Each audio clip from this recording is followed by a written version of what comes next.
Assalamualaikum dan salam sejahtera kepada semua pembaca berita politik semasa. Semoga hari-hari anda dalam keadaan baik dan sentiasa diberkati. Kementerian Kesihatan KKM menggesa orang ramai agar tidak menunggu vaksin bivalen COVID-19, sebaliknya segera mendapatkan dos penggalak kedua dengan vaksin sedia ada. Menterinya Dr. Zaliha Mustafa berkata vaksin sedia ada juga berkesan bagi mengelakkan gejala serius dan kematian ekoran jangkitan wabak itu.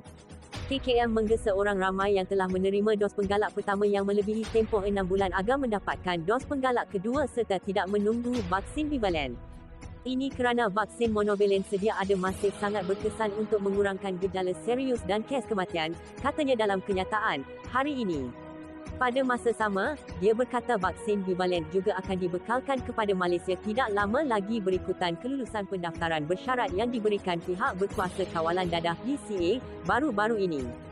Dia juga menyuarakan harapan agar peratusan pengambilan dos penggalak akan terus meningkat, terutama dalam kalangan golongan berisiko memandangkan ketika ini hanya 49.8% sahaja rakyat Malaysia yang mendapatkan dos penggalak pertama dan hanya 1.9% yang mengambil dos penggalak kedua. Pada Disember lalu, DCA memberikan kelulusan bersyarat untuk vaksin COVID-19 Pfizer yang dikemas kini. Vaksin baru itu dijangka dapat memberi perlindungan lebih baik terhadap subvarian B.5 Omicron walaupun prestasinya dengan varian baru seperti XBB dan BQ.1 masih dikaji. Ketua Pengarah Kesihatan Dr. Nur Hisham Abdullah sebelum ini berkata vaksin bivalen akan tiba pada akhir Januari.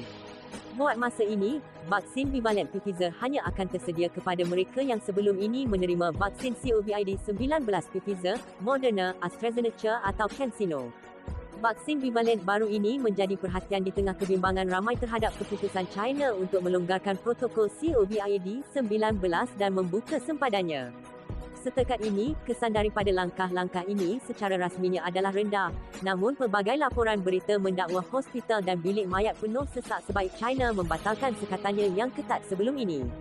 Sementara itu, Zaliha berkata dia memberi perhatian serius terhadap kebimbangan rakyat berhubung peningkatan kes COVID-19 di China serta sekatan yang dibuat oleh beberapa negara lain terhadap pengembara dari negara itu. Katanya, perkara itu sememangnya menjadi keutamaan dan KKM akan meningkatkan kaedah pembendungan penularan jangkitan COVID-19 dalam negara serta kesiapsiagaan bagi berdepan dengan sebarang kemungkinan peningkatan kes. Dengan pelanjutan Malaysia sebagai kawasan tempatan jangkitan sehingga Jun 2023, ia memberi ruang kepada KKM untuk mengambil sebarang tindakan segera bila diperlukan. Ini termasuk mengubah dasar sedia ada terutama penjagaan kesihatan pengurusan pandemik COVID-19 di sempadan negara serta memperketatkan prosedur operasi standard SOP, pemeriksaan kesihatan di mana-mana pintu masuk negara. Ia akan dilaksanakan jika perlu, bukan sahaja kepada pengunjung atau pengembara warga negara Malaysia dan bukan warga negara yang tiba dari China bahkan yang tiba dari semua negara di dunia, jelasnya.